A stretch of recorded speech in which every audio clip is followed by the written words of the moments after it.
Welcome to BVR TV news. ఈరోజు మనం జనగామ జిల్లా చిల్పూర్ మండల్కి చెందినటువంటి మల్కాపూర్ అనే గ్రామంకి రావడం జరిగింది. ఇక్కడ మల్కాపూర్ గ్రామంలో ఒక రైతు బిడ్డ, నిజంగా ఒక రైతు బిడ్డని మీ ముందుకు ప్రవేశపెట్టే ప్రయత్నం చేస్తా ఉన్నాను. అంటే సదరు రైతులు ఎవరైతే ఉన్నారో వాళ్ళకి కలిగేటువంటి పంట నష్టాలు, అంటే రకరకాల పంటలు అనేది వేస్తూ ఉంటారు జనరల్గా. సో ఆ పంటకి తగిన రీతిలో పురుగులు దాడి చేస్తూ ఉంటాయి.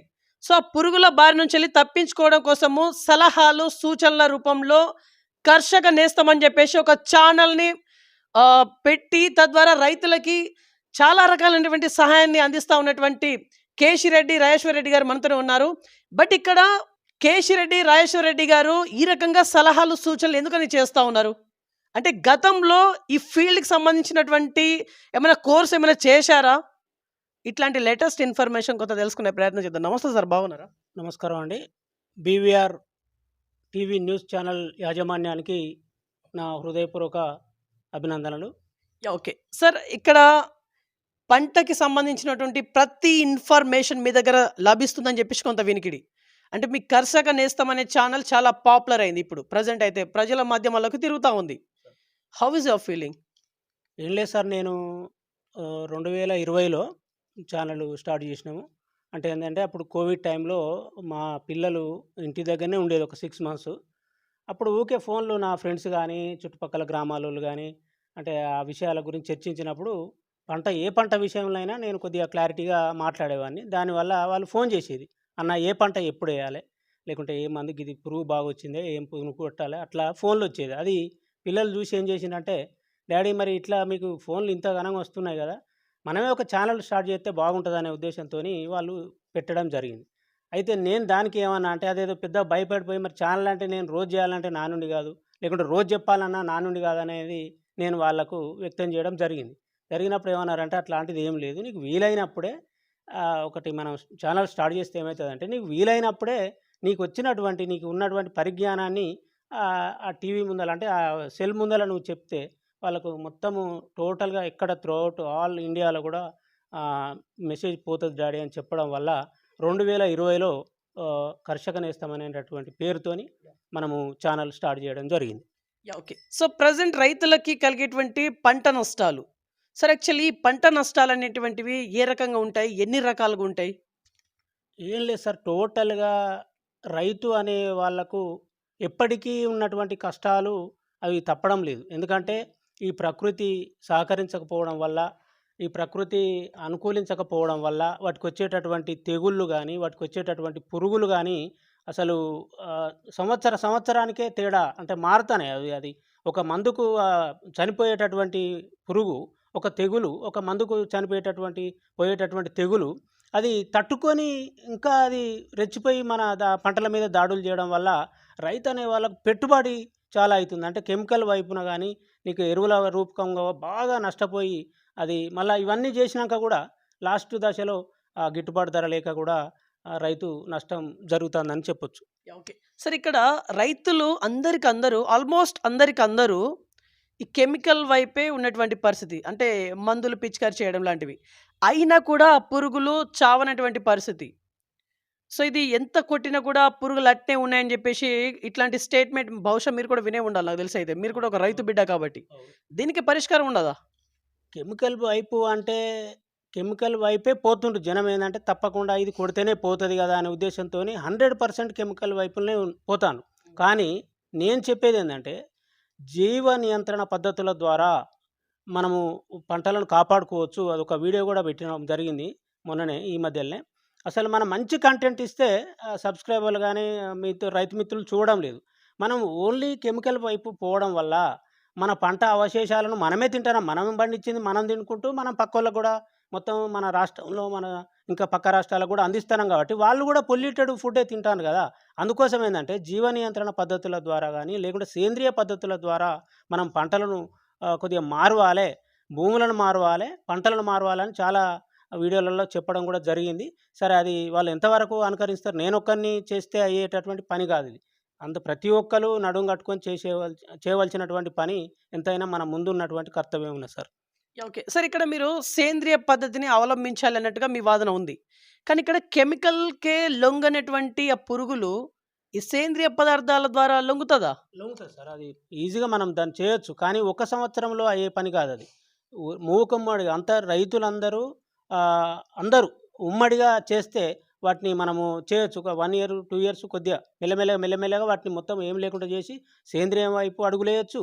మనము జీవ నియంత్రణ పద్ధతుల ద్వారా అసలు కెమికల్ వాడకుండా కూడా మనం పంటలు పండియొచ్చు. కాదంటే ఏందంటే మనం అనుకున్నంత దిగుబడులు రాకపోవచ్చు. ఓకే.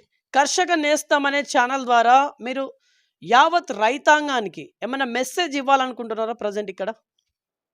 మెసేజ్ అంటే సార్ చాలామంది వేల సంఖ్యలో యువ రైతులు వ్యవసాయం వైపు వస్తారు. అంటే వాళ్ళకు సబ్జెక్టు పరంగా చదువుకొని వస్తున్నటువంటి పిల్లలే ఎక్కువున్నారు. కానీ వ్యవసాయం అనేటటువంటిది జీరో నాలెడ్జ్. అంటే వాళ్ళకు నారెప్పుడు పోయాలే, ఏ మందు ఎప్పుడు కొట్టాలే, ఎప్పుడు ఏ విత్తనం వేయాలి అనేటటువంటి నా కామెంట్‌లలో తెలుస్తంట సార్. అస్సలే వాళ్ళకది తెలవది. అంటే నేనేమంటున్నా అంటే ప్రతిదానికి ప్రతి ఒక్క విషయానికి కూడా అంటే ఏ విత్తనం ఏ టైంలో వేయాలనేది కాంచెల్లి మొత్తం దాదాపుగా అందరికి చెప్పడం జరుగుతుంది.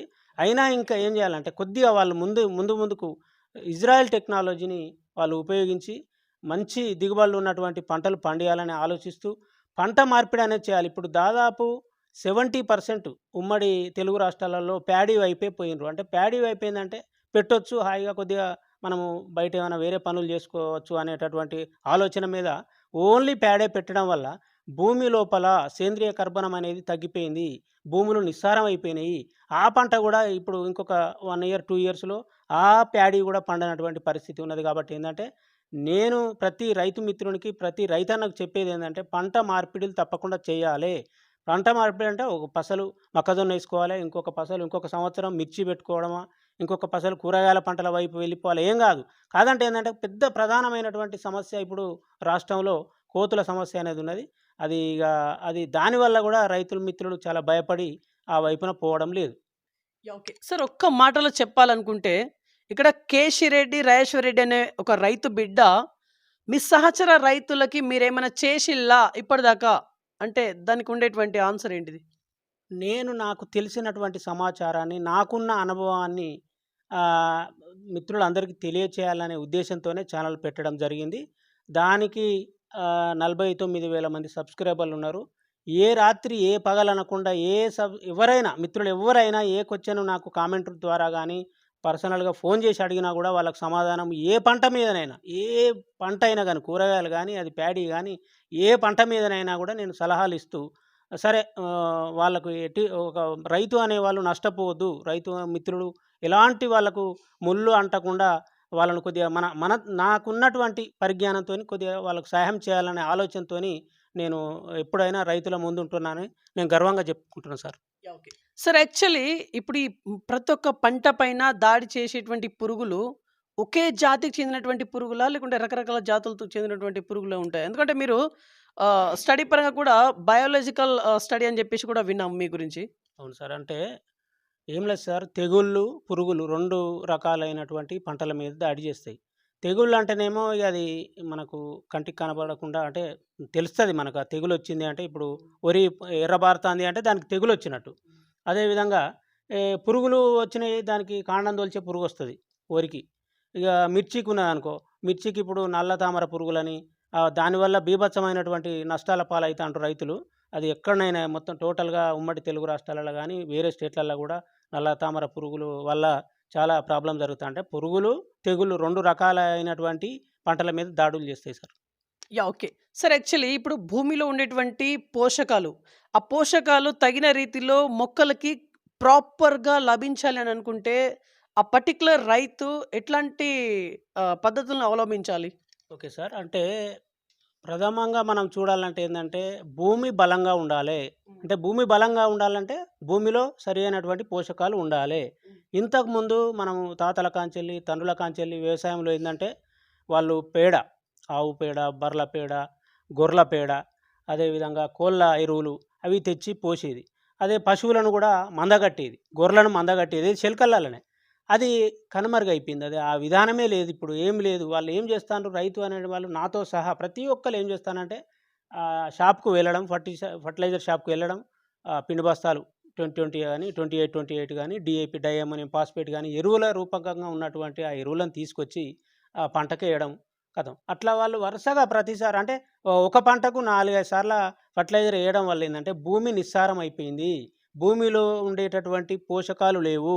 16, 17 పోషకాలలో మనం ఏమి ఇస్తున్నాం ఎన్‌పీకే అంటే భాస్వరము, అంటే ఫాస్ఫరసు, పొటాషియము, యూరియా ఈ మూడే ఇస్తున్నాం మనం నైట్రోజన్. ఈ మూడే ఇస్తే మూడిళ్ళల్లో మనకు టోటల్‌గా ఈ తెలంగాణలో ఏమైందంటే ఫాస్ఫేట్ ఎరువులు మన భూములలో ఎక్కువైపోయినాయి.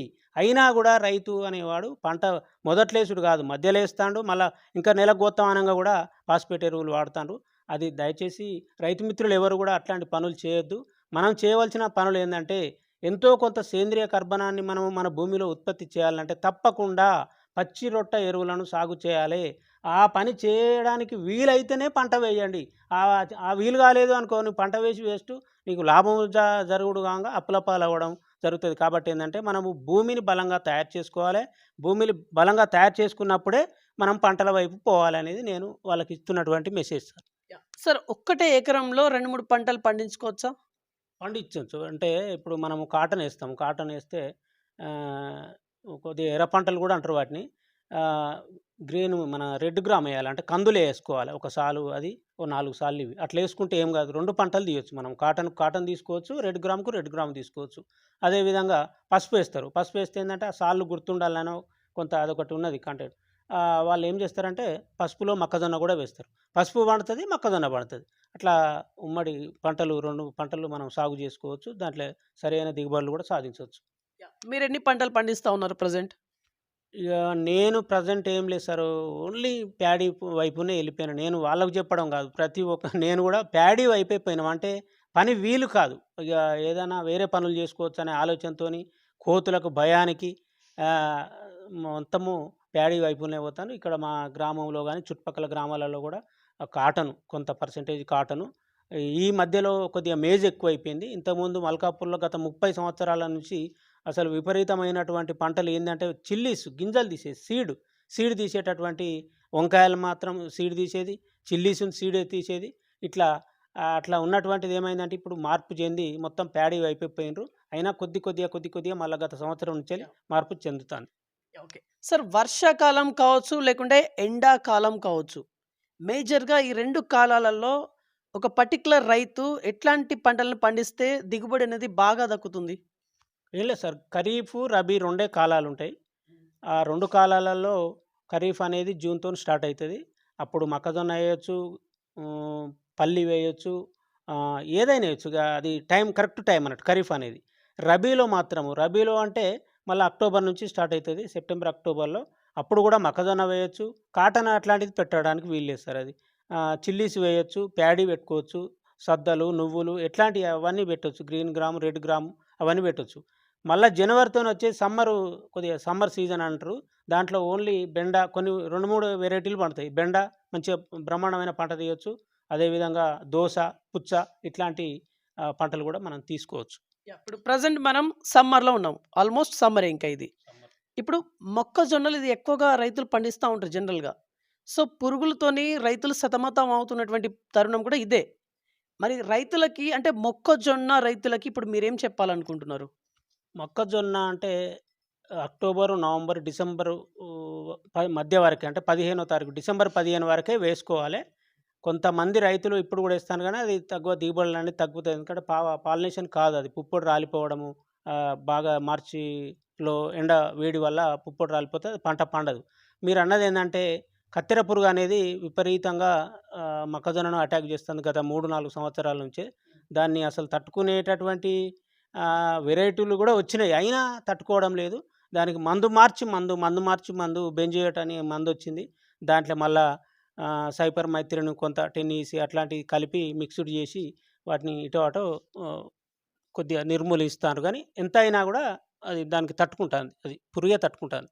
ఓకే. సార్ ఎవరైనా మీ సహచర రైతులు మిమ్మల్ని అప్రోచ్ కావాలనుకుంటే, మిమ్మల్ని కాంటాక్ట్ చేయాలనుకుంటే, మీ కాంటాక్ట్ నంబర్ కావచ్చు, లేకుంటే మీ మీ ప్రాపర్ అడ్రెస్ ఒకసారి చెప్పండి సార్? అంటే కాంటాక్ట్ అడ్రెస్ అంటే ఏం లేదు సారు. రైతు అనే వాళ్ళకు ఎప్పుడు ఏ బాధొస్తదో వాళ్ళకి తెలవది. అవసరమైతే రాత్రి 10, 12కి గూడా ఫోన్ చేస్తారనేదేందంటే నేను ఫోన్ ఏం లేదు. వాళ్ళు కామెంట్ చేస్తే కామెంట్‌కు నేను రెస్పాండ్ అయితా. ఏ రాత్రి అంటే ఆ రాత్రి నేను రెస్పాండ్ అయితా గానీ సప్ ఏదో సెపరేట్‌గా ఫోన్ చేయాలంటే ఆ నంబరు నేను ఏ రైతుకు ఇయ్యలేదు సార్ అది. ఓకే. అది నా ప్రాబ్లమ్. నేను సెల్ఫ్‌గా నేను ఎందుకంటే చెప్పలేము. అది మనం వాళ్ళు ఎప్పుడు పడితే అప్పుడు చేస్తే మనం అట్లా చేయలేము కాబట్టి తప్పకుండా నేను మెసేజ్ అంటే నేను కామెంట్‌లలో పెడితే నేను రెస్పాండ్ అయితున్నా. ఓకే. సరే ఈ ఇంటర్వ్యూ కన్క్లూడ్ ఇచ్చేసే ముందు లాస్ట్ అండ్ ఫైనల్లీ ఏమైనా చెప్పి ముగించాలనుకుంటున్నారా? మీ రైతులకే కావచ్చు, ఇంకెవరికైనా కావచ్చు, లేకుంటే ఫర్టిలైజర్ షాప్ ఓనర్స్‌కే కావచ్చు. నాణ్యమైన విత్తనాలు రైతులకు అందాలి సార్. మెయిన్ ఏందంటే గవర్నమెంట్లు, కేంద్ర ప్రభుత్వాలు గానీ, రాష్ట్ర ప్రభుత్వాలు గానీ, ఒక విషయం మీద ఏందంటే రైతు లేకుంటే రాష్ట్రం లేదు, దేశం లేదు. అది అందరికీ తెలిసిన ఓపెన్ సీక్రెట్ అది. కాబట్టి ఏందంటే విత్తన చట్టం అనేది ఉండాలె. పగడ్బందీ విత్తన చట్టం ఉండాలె.